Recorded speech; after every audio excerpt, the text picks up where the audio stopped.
बिस्मिल्लाहिर्रहमानिर्रहीम। अस्सलाम वालेकुम। तो भाईजान क्या हाल है आपके? उम्मीद है कि बिल्कुल आप सब लोग जो है ठीक होंगे। और आज हम जो है अब एक सीरीज़ शुरू होगी। एक इंफॉर्मेशनल वीडियो है जो कि एजुकेशन के हवाले से हम बताएंगे। हम अभी मौजूद हैं इटली में और ये एक हमारे साथ दोस्त मौजूद हैं। इनके साथ अब आज हम बात करेंगे कि ये इटली कैसे आए और यूरोप में मतलब कैसे आए स्टडी परस्यू करने।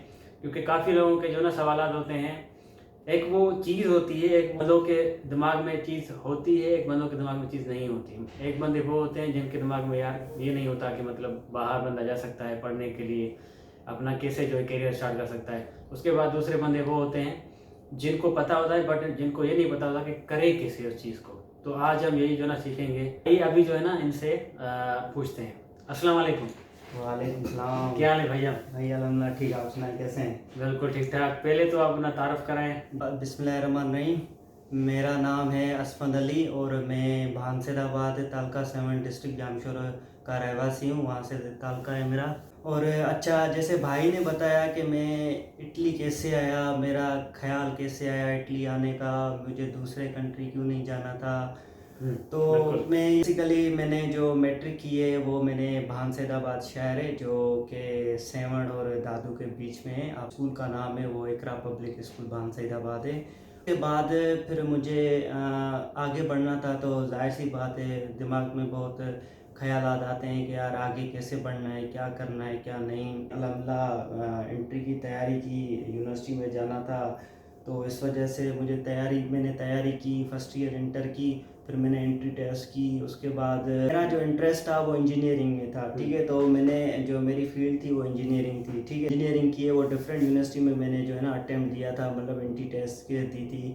तो मैं काफ़ी यूनिवर्सिटी में सिलेक्ट हुआ, जैसे कि कायदे-ए-आम हो गई, मेहरान यूनिवर्सिटी हो गई और एनईटी हो गई, ठीक है। तो ये डिफरेंट है जो सबने देखी होगी, सबने अटेम्प्ट भी दिया होगा, ठीक है। कायदे-ए-आम में भी सिलेक्शन हुई थी और मेहरान में भी हुई थी। फिर मैंने बहुत लोगों से पूछा कि यूनिवर्सिटी कौन सी अच्छी है, ठीक है।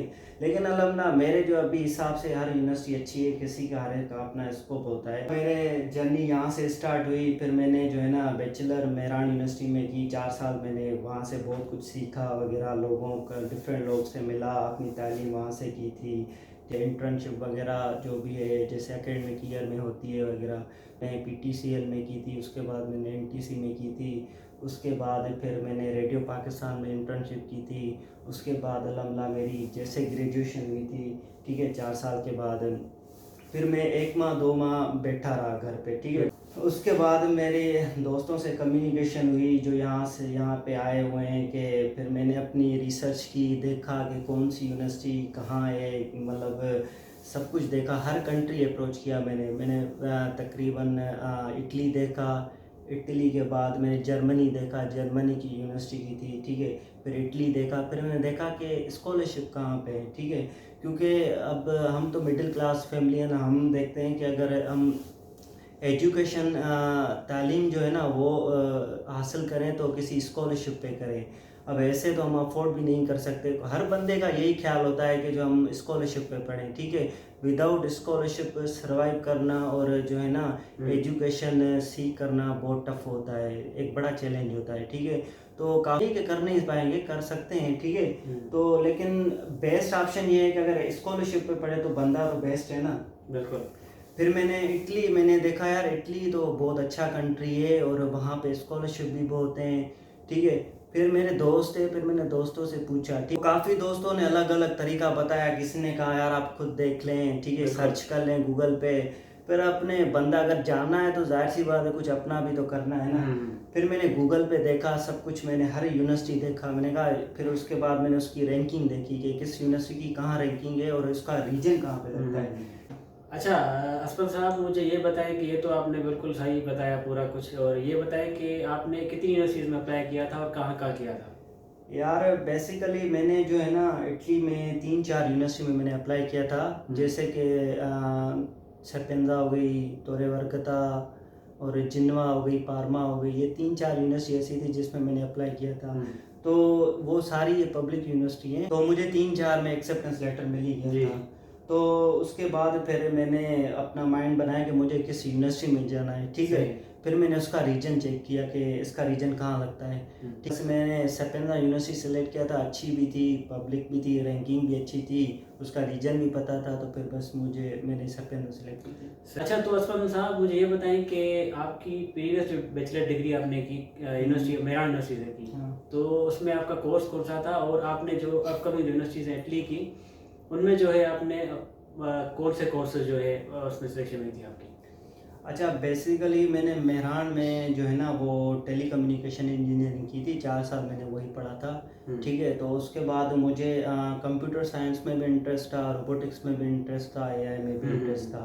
तो 3-4 में मुझे एआई भी मिला था, ठीक है, एक कंप्यूटर इंजीनियरिंग और एआई मिला था, और सेपेंद्रा में था ही कंप्यूटर इंजीनियरिंग। ठीक है, मैंने सेपेंद्रा सेलेक्ट की थी तो मुझे उसी कोर्स में कंप्यूटर इंजीनियरिंग का कोर्स मिला था। काफ़ी लोग हैं वो गलती भी करते हैं, ठीक है, इस वजह से कि उनका कोर्स मैच नहीं होता। जैसे को कोई बंदा है ना, लेट सपोज कोई सिविल कर रहा है, ठीक है, तो वो कभी कभी ये भी कहता है यार मैं आईटी भी करूं, ठीक है, कि आईटी का स्कोप है यार, मुझे अभी आईटी में जाना। तो अभी सिविल करके अब आईटी में तो बंदा नहीं जा सकता ना, तो सिविल का जो रिलेटेड है प्रोग्राम उसी में ही उसका एडमिशन होगा। तो ये भी काफ़ी लोग गलती भी करते हैं, ठीक है, हमने देखा भी है कि पूछते हैं यार आईटी का स्कोप है, और में जिसका स्कोप होता है, क्योंकि आजकल लोग जो है ना वो स्कोप देखते हैं कि इस प्रोग्राम का स्कोप क्या है, ठीक है, वो आजकल कहाँ पे काम करता है। अभी मैं कोर्स जो है ना अपना सेपेंद्रा में कंप्यूटर इंजीनियरिंग कर रहा हूँ। अच्छा, तो मतलब ये भी बताएं थोड़ा सा कि इटली में जो मास्टर्स होती है वो कितनी ड्यूरेशन उसकी क्या है, और मतलब कितनी दरकार होती है उसके लिए क्वालिफिकेशन? अच्छा, अभी उसके 2 सिनेरियो होते हैं, ठीक है, एक बंदा जो डायरेक्ट यूनिवर्सिटी से बैचलर करके मास्टर्स के लिए अप्लाई कर सकता है, ठीक है, बैचलर में मीन्स के 16 ईयर्स एजुकेशन उसकी होनी चाहिए मास्टर्स में इनरोल होने से पहले, ठीक है। उसके बाद अगर वो नहीं है तो उसका लोग जो है ना वो कॉलेज साइड बीए करते हैं, बीएससी करते हैं, उसके बाद वो बीए होती है ऑलमोस्ट आपकी 14 ईयर्स एजुकेशन, ठीक है। उसके बाद वो बंदा फिर दूसरा एमए करते हैं, ठीक है, वो 2 साल की एमए होती है, उसके बाद वो 16 ईयर्स उसकी एजुकेशन कंप्लीट हुई तो फिर वो मास्टर्स के लिए अप्लाई कर सकता है, मास्टर्स के लिए एलिजिबल है। नहीं तो फिर 15 ईयर्स की भी एजुकेशन हो सकती है, जैसे कि पाकिस्तान में होती है DAE, diploma of associate engineer, फिर उसका हर किसी की अलग टेक्नोलॉजी होती है, ठीक है, मतलब कि 15 ईयर्स या 16 ईयर्स एजुकेशन है, बंदा वहाँ से करे तो फिर वो मास्टर्स के लिए जो है ना एलिजिबल है यहाँ के लिए, ठीक है। नहीं तो फिर बैचलर के लिए भी अप्लाई कर सकते हैं, लोग काफ़ी करते हैं, ठीक है, लेकिन मास्टर्स का जो है ना वो वीज़ा रेशो काफ़ी मतलब अच्छा है as compare to the bachelor. तो काफ़ी लोग करते भी हैं बैचलर, ऐसा नहीं काफ़ी लोग ना करें, करते हैं बैचलर, लेकिन उसका वीज़ा रेशो कम है ना, तो इस वजह से लोग फिर बैचलर पाकिस्तान में करते हैं और मास्टर्स यहाँ आके इटली में करते हैं या कहीं जर्मनी जाके करते हैं। ज़बरदस्त ज़बरदस्त, बहुत अच्छा आपने एक्सप्लेन किया। और अच्छा, अगर हम कहें कि इटली की एजुकेशन कैसी है, लोगों को हमेशा ये सवाल रहता है कि इटली की एजुकेशन मतलब लोग प्रेफर करते हैं कि जर्मनी जाना है, हमें डेनमार्क, हमें नॉर्वे, हमें कोई यूएसए जाना है। देखें, अगर ये चीज़ है तो कंपेरिजन तो एक तो नहीं करनी चाहिए, क्योंकि हर कंट्री का एक अपना वैल्यू होता है, अपना एक हिसाब होता है, निज़ाम होता है एजुकेशन का। तो आप किस नज़रिए से देखते हैं कि इटली की एजुकेशन को क्या रेट करेंगे, मतलब आप कैसे देखते हैं? अब 2 किस्म के लोग होते हैं, ठीक है, एक जो अफोर्ड कर पाते हैं, एक जो अफोर्ड नहीं कर पाते हैं, ठीक है। जैसे कि मेरा काफ़ी दोस्त है मेरे, वो जर्मनी में पढ़ते हैं, ठीक है, और मैं यहाँ इटली में पढ़ता हूँ। अब मैं जर्मनी क्यों नहीं गया, मैं इटली में क्यों आया, ठीक है, इसके भी रीज़न होते हैं, ठीक है। अब मैं अगर जर्मनी जाता, एक तो उसके लिए जो होते हैं ना ब्लॉक अकाउंट बनाते हैं, ठीक है, ब्लॉक अकाउंट जिसमें आपके 30-40 लाख जो है ना अकाउंट में होते हैं, ठीक है, उसका ब्लॉक अकाउंट बनता है, फिर वहाँ देते हैं एम्बेसी में, उसके बाद वो ब्लॉक अकाउंट आप जर्मनी पहुँचते हैं, ठीक है, उसके बाद फिर आप वहाँ यूज़ करते हैं। एजुकेशन तो फ्री है वहाँ की, लेकिन आपको वहाँ जो पैसे आपके ब्लॉक है ना अकाउंट में वो आपको यूज़ करने पड़ते हैं, ठीक है। तो मतलब अपने पैसों से पढ़ना पड़ता है, ठीक है, आगे चल के अपने पैसे खर्च करने पड़ते हैं। तो बंदा पाकिस्तान में इतना तो अफोर्ड नहीं कर पाता कि वो 40-50 लाख दे के फिर मतलब जर्मनी जाके वहाँ पढ़ें। इटली सिलेक्ट करने का मेरे 2-3 रीज़न हैं। एक रीज़न ये है कि एक तो स्कॉलरशिप की, ठीक है, बिल्कुल, और दूसरा कि यहाँ के आप पार्ट टाइम भी है, ठीक है, हम हम्म। पार्ट टाइम भी शाम के टाइम में पार्ट टाइम कर सकते हैं, ठीक है। हम्म। तीसरा रीज़न ये था कि जो है ना एजुकेशन फ्री थी, ठीक है, और आपको जो फंड हम देते हैं, टैक्स देते हैं, वो भी हमें जो है ना मिल जाता है, मतलब। अच्छा, थोड़ा सा इसमें ब्रीफ करें कि पार्ट टाइम जो है अपना जर्मनी में जैसे कहते हैं कि भाई 20 आवर्स पर वीक आपको अलो है, ठीक है, हर यूनिवर्सिटी आप फॉलो करती है कि आप काम कर सकते हैं। बट अगर इटली की बात करें तो इटली में क्या रेगुलेशंस है, मतलब 20 आवर्स तो पर वीक है, बट कौन से ऐसे अपॉर्चुनिटीज़ हैं जो स्टूडेंट जो है पार्ट टाइम जॉब कर सकते हैं आकर यहाँ पर, या कितना टाइम के लिए कर सकते हैं? अच्छा, अगर बंदा आईटी का तो स्कोप है यहाँ पे, बंदा जॉब भी कर सकता है ग्रेजुएशन के बाद, ठीक है। और पार्ट टाइम का ये है कि बंदा जो है ना, अगर आप यूनिवर्सिटी में जाते हैं, वो आपका शेड्यूल होता है कि आप किस टाइम फ्री होते हैं क्या, तो बंदा फ्राइडे सैटरडे संडे तो आराम से कर सकता है, वीकेंड पे जो है ना वो मतलब जॉब कर सकता है, part time job. Part time job बंदा जो है ना वो वीकेंड पे कर सकता है, जैसे कि कोई बंदा रेस्टोरेंट की जॉब्स वगैरह होती है और डिलीवरी की होती है, डिलीवरी बॉय होता है, तो बंदा ये जॉब्स जो है ना इजीली जो है ना अप्रोच कर सकता है। सही। मुझे ये बताएं कि इटली में जो है, जैसे आपने रेस्टोरेंट का कहा और डिलीवरी बॉय का कहा, काम यहाँ पर मौके हैं, बर्निंग जो है ऑन एवरेज कितनी होती है? जैसे आपने वीकेंड पे कहा, कितना बंदा काम अलो है यहाँ पे इटली में? अच्छा, अब अगर बंदा जो है ना वो यहाँ पे पार्ट टाइम करता है, ठीक है, तो अगर वो वीकेंड पे करता है तो पर डे वो जो है ना वो 20-30 यूरो जो है ना अर्निंग इजीली कर सकता है। अब भाई से हम पूछते हैं कि जैसे भाई कंप्यूटर साइंस एंड इंजीनियरिंग में पढ़ रहे हैं सत्यनारायण यूनिवर्सिटी ऑफ रोम में, जो कि अभी कितनी रैंक है इस यूनिवर्सिटी की 2024 के हिसाब से? क्यूएस की रैंकिंग में कितनी है? 134 या 134 रैंकिंग वर्ल्ड वाइड, बिल्कुल रैंकिंग में। ऐसा ना समझे कि यूनिवर्सिटीज जो है इटली में बहुत अच्छी यूनिवर्सिटी है, तकरीबन हर यूनिवर्सिटी अच्छी है, लेकिन स्कोप भी होता है हर किसी का ना, तो अब बंदा देखता है कि पाकिस्तान के जो लोग हैं उनका यही माइंड, यार मुझे जो है ना उनका पहला सवाल ये होता है कि इटली में यूनिवर्सिटी कौन सी अच्छी है। तो इस वजह से अब चलिए जी, अब बात है स्कॉलरशिप पे। स्कॉलरशिप पर जो कि मेन टॉपिक है, सबको पता भी होता है कि इटली मतलब हम आ गए, ठीक है, यहाँ पर आना है हमें, तो अब फंड का कैसे करें? एडमिशन तो हो जाती है, ठीक है, बंदा अप्लाई भी कर ले, बट हम जैसे कि पाकिस्तानी करेंसी का हाल आप देख रहे हैं, ठीक है, यहाँ पर यूरो चल रहा है, तो यहाँ की करेंसी यूरो है, तो अब उसको फंड कैसे किया जाए स्टडी में? तो उसके वाले से हम पूछते हैं भाई से। भाईजान, स्कॉलरशिप के हवाले से आप बेसिक से बताएं कि किस किस्म की स्कॉलरशिप होती हैं और कितना जो है अमाउंट मिलता है और कैसे मिलता है? अच्छा, कि पहले हम जो है ना एडमिशन करते हैं, ठीक है, एडमिशन हमारी हो जाती है, ठीक है, उसके बाद हम स्कॉलरशिप पे आते हैं, ठीक है। स्कॉलरशिप होती है दो किस्म की, एक होती है मेरिट बेस्ड स्कॉलरशिप और दूसरी होती है रीजनल स्कॉलरशिप। जो हम पढ़ते हैं वो हम पढ़ते हैं रीजनल स्कॉलरशिप, जो इनकम बेस पे होती है, ठीक है, कि आपकी इनकम कितनी है पाकिस्तान में वगैरह, ये सब कुछ। रीजनल स्कॉलरशिप का ये है अब कि जो है ना उनकी कौन सी रिक्वायरमेंट होती है, उसको कैसे हम अप्रोच करते हैं, ठीक है। तो बेसिकली जैसे कि हमारी स्कॉलरशिप अनाउंस होती है, ठीक है, पहले तो हम अप्लाई करते हैं, ठीक है। अब एक FBR का इनकम सर्टिफिकेट बनता है, ठीक है, उस पर आपकी इनकम लिखी होती है कि आपकी एनुअल की इनकम कितनी है, ठीक है। और दूसरी के आपका जो फैमिली मेम्बर्स हैं, आप जब अप्लाई करते हैं तो उसमें आप फैमिली मेम्बर्स लिखते हैं ना, family registration certificate, registration certificate FRC होता है, जो नादरा से जो बनता है, आप ऑनलाइन भी अप्लाई कर सकते हैं, ठीक है। तो तीसरा होती है no property certificate. No property certificate काफ़ी लोग देते भी हैं, काफ़ी नहीं देते वो, क्योंकि FBR में लिखवा देते हैं कि we do not have any movable और रिमूवेबल प्रॉपर्टी, जी, ठीक है, तो इस वजह से नो प्रॉपर्टी की रिक्वायरमेंट नहीं होती है, काफ़ी देते हुए काफ़ी नहीं भी देते, ठीक है। तो ये 3-4 सर्टिफिकेट्स होते हैं, ठीक है। उसके बाद फिर यहाँ इटली में उसका प्रोसेस होता है, ठीक है, फिर डॉक्यूमेंट्स ट्रांसलेट होते हैं, लीगलाइज होते हैं, ये काफ़ी होते हैं, ठीक है। उसके बाद हमारी रैंकिंग बनती है, फिर जो है ना हमें स्कॉलरशिप मिलती है। तो रीजन का यही होता है, हर किसी रीजन में यही होता है, ठीक है।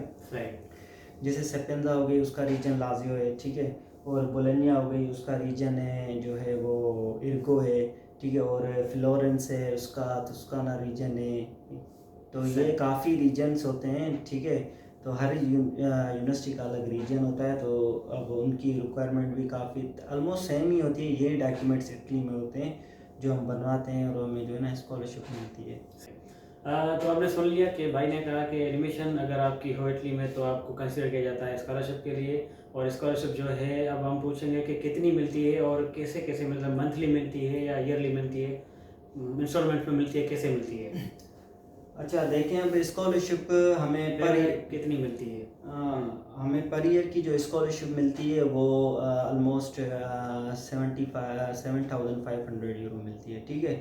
तो जो है ना, अब वो कैसे डिवाइड होती है, हमें एट अ टाइम मिलती है 7,500 यूरो में स्कॉलरशिप मिलती है, और वो 2 इंस्टॉलमेंट में मिलती है। पहले तो हमें 2-3 मंथ में मिल जाती है, ठीक है, तो हाफ मिलती है 25%, ठीक है। और उसके बाद 5-6 महीने के बाद भी जो है ना हमें फुल स्कॉलरशिप मिल जाती है रैंकिंग के हिसाब से। चलिए, जो स्कॉलरशिप की जो है बात हो गई, और अब आते हैं वीज़ा पे, जो कि मेन जो हमारा टारगेट है, मतलब ये कि जिसको हम समझ नहीं पाते। एक ये इस तरह से है कि आप के सामने एक घर है, ठीक है, कोई घर है, कोई महल है घूमने का, उसके अंदर जाना है आपको। आपके पास टिकट होगी तो ही आप अंदर जाएंगे ना, उसको देखने का फ़ायदा क्या है? इसका मतलब ये है कि हम वीज़ा को बहुत लाइटली लेते हैं, बट ये बहुत ही सेंसिटिव टॉपिक है जिसको हम नहीं समझ पाते। हम भी ऐसे ही थे जब नए थे। एडमिशन हो जाती है बट वीज़ा नहीं मिल पाती। वीज़ा नहीं मिलती तो आपकी एडमिशन का क्या फ़ायदा है? कोई नहीं। तो हम भाई से पूछेंगे, भाई साहब वीज़ा का क्या प्रोसेस है, और वीज़ा के बारे में थोड़ा सा बताएं कि वीज़ा किस तरह से और कब अप्लाई करनी पड़ती है, उसका क्या डॉक्यूमेंटेशन रिक्वायरमेंट्स क्या है उसकी जनरली। अब जब बंदा अप्लाई करता है, ठीक है, तो वो ये नहीं सोचता कि मुझे वीज़ा भी चाहिए इटली में आने के लिए, ठीक है। तो नया बंदा होता है, जाहिर सी बात है, उसके किसी रूट का पता नहीं होता, ठीक है। हम भी ऐसे ही थे, ठीक है, जैसे हम आए थे तो हमें पता नहीं था वीज़ा के लिए भी अप्लाई करना पड़ेगा, या हम एडमिशन हमारी हो गई थी। काफ़ी लोगों का एडमिशन भी मिल जाती है, और ठीक है स्कॉलरशिप अप्लाई करते हैं, और उसके बाद उसका वीज़ा नहीं लगता।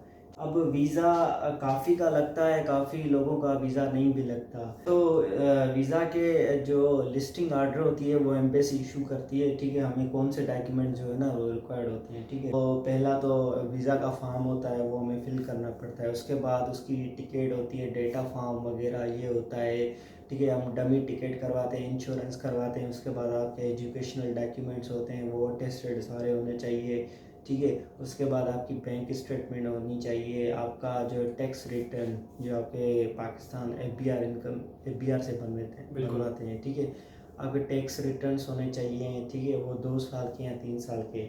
उसके बाद आपकी कोई FRC आपका फैमिली रजिस्ट्रेशन सर्टिफिकेट होना चाहिए। और उसके बाद मतलब ऑलमोस्ट ये काफ़ी जो है ना मेजर डॉक्यूमेंट्स, हाँ ये मेजर डॉक्यूमेंट्स है। ऑलमोस्ट हर पर ईयर एम्बेसी यही इशू करती है। एजुकेशनल डॉक्यूमेंट्स अगर आप मास्टर्स के लिए अप्लाई करते हैं, ठीक है, तो आपके बाद बैचलर की डिग्री, ट्रांसक्रिप्ट, मैट्रिक, इंटर, उसके आपके पक्के सर्टिफिकेट्स, ये सारी चीज़ें, एजुकेशन, आपका इंटर्नशिप वगैरह जो भी है, आप किसी वॉलंटियर थे या आपके इंटर्नशिप की, या जॉब लेटर होना चाहिए, ये सारी चीज़ें जो है ना। अच्छा जी, अब मुझे ये बताएं कि ये तो सारी चीज़ें हो गई। अब मुझे ये बताएं कि प्री इनरोलमेंट जो समरी होती है, मतलब एक प्री इनरोलमेंट का मकसद क्या होता है और कैसे काम करती है? तो इनरोलमेंट का ये है कि आप जैसे प्री इनरोलमेंट करते हैं, प्री का मतलब होता है बिफोर, ठीक है। आप पहले प्री इनरोलमेंट करते हैं, ठीक है, उसके बाद हमारी इनरोलमेंट होती है यूनिवर्सिटी की। तो प्री इनरोलमेंट हम करते हैं, ठीक है, हम फॉर्म पे होता है इनरोलमेंट का, हम वो फिल करते हैं, ठीक है। तो हमारी डेटा जिस यूनिवर्सिटी में हमने एडमिशन मिला है उस यूनिवर्सिटी में हमारी प्री इनरोलमेंट होती है, ठीक है। तो वो हमारी समरी जो है ना वो कराची कंसुलेट में फॉरवर्ड करते हैं, ठीक है। तो और हमें मेल आती है, और उसके बाद ही हम जो है ना वीज़ा के डॉक्यूमेंट्स देते हैं जो पाकिस्तान एम्बेसी इशू करती है ना। फिर वो डॉक्यूमेंट्स देते हैं, अपना ओरिजिनल पासपोर्ट, अपनी पिक्चर्स वगैरह, ये सारे जो डॉक्यूमेंट्स होते हैं हम जो है ना वहाँ पे सबमिट करते हैं। अच्छा, ये पासपोर्ट की आपने बात कही, ये मेन चीज़ है, हमसे मिस हो गई कि पासपोर्ट आपका पहले आता है। मतलब आप ज़ीरो से जब आप स्टार्ट कर रहे होते हैं तो आपका पासपोर्ट, समझे जैसे आप किसी कंट्री में जा रहे हैं, आपके पास पासपोर्ट ज़रूरी है, या पाकिस्तान में अगर आप कहीं जा रहे हैं तो C9 से आपके पास ज़रूरी होनी चाहिए। बाकी सवाल बाद में है। तो पासपोर्ट का भी हम थोड़ा सा डिस्कस करेंगे बाद में, ये रिक्वायरमेंट है।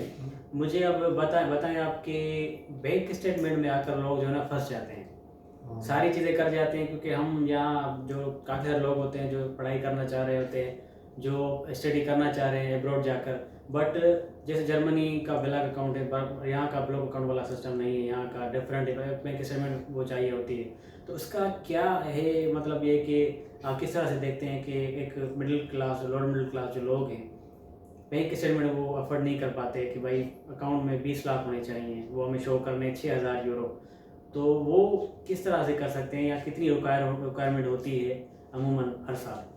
बैंक स्टेटमेंट जो है ना आपके अप्रॉक्सीमेटली 6,000 यूरो होने चाहिए, ठीक है। तो पाकिस्तानी आपके ऑलमोस्ट 20 लाख या 18 लाख ऐसे ही कुछ होना चाहिए। सही। और इसके अलावा जो बैंक स्टेटमेंट है वो किसकी होनी चाहिए, मतलब दूर के रिश्तेदार की होनी चाहिए या किसी अपने रिश्तेदार की होनी चाहिए, वो थोड़ा बताएं। अब बैंक स्टेटमेंट और टैक्स रिटर्न जो आप स्पॉन्सर कर रहे हैं, स्पॉन्सर आपका होना चाहिए वो आपके ब्लड रिलेशन का, जैसे कि आपके जो FRC फैमिली रजिस्ट्रेशन सर्टिफिकेट है ना, वो उसी बंदे की जो है ना बैंक स्टेटमेंट होनी चाहिए। अब उसमें आपका मदर हो गई, फादर हो गया, सिस्टर हो गई, ब्रदर, या आप खुद स्पॉन्सर हो गए, तो बैंक स्टेटमेंट उन्हीं की रिक्वायरमेंट होती है। बाकी अंकल आंटी इसी की नहीं। ये आपने समझ लिया कि 20 लाख होनी चाहिए, तकरीबन मेरे जो है वही जो चेकलिस्ट आएगी उसमें आप देख लेंगे कितनी होनी चाहिए।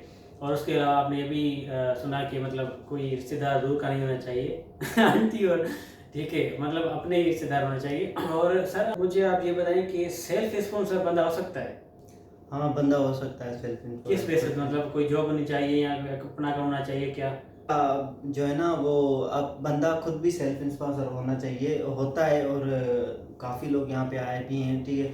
तो उसके लिए ये होती है कि उसका खुद का एक अकाउंट होना चाहिए, बैंक अकाउंट है, और जो है ना वो सारी चीज़ें उसकी सेल्फ होनी चाहिए, तो सेल्फ स्पॉन्सर वो खुद भी हो सकता है। और इसके अलावा मुझे बताएं कि भाई ये आपने सुन लिया, अकाउंट जो है बंदा कहता है कि भाई मेरे पास कोई अकाउंट नहीं है और मैं कैसे बैंक स्टेटमेंट जो है उसकी एडजस्टमेंट कैसे करूं, तो इसका क्या हल है? अब अगर बंदा अपने ब्लड रिलेशन की बैंक स्टेटमेंट यूज़ कर रहा है या अपने खुद को स्पॉन्सर कर रहा है, ठीक है, एक तो अगर उसका अकाउंट प्रीवियसली यूज़ है तो वेल एंड गुड है, ठीक है। अगर नया बनाता है तो 5-6 महीने मतलब उसका पहले अकाउंट बनवाना होना चाहिए, मतलब पहले अकाउंट होना चाहिए, ठीक है।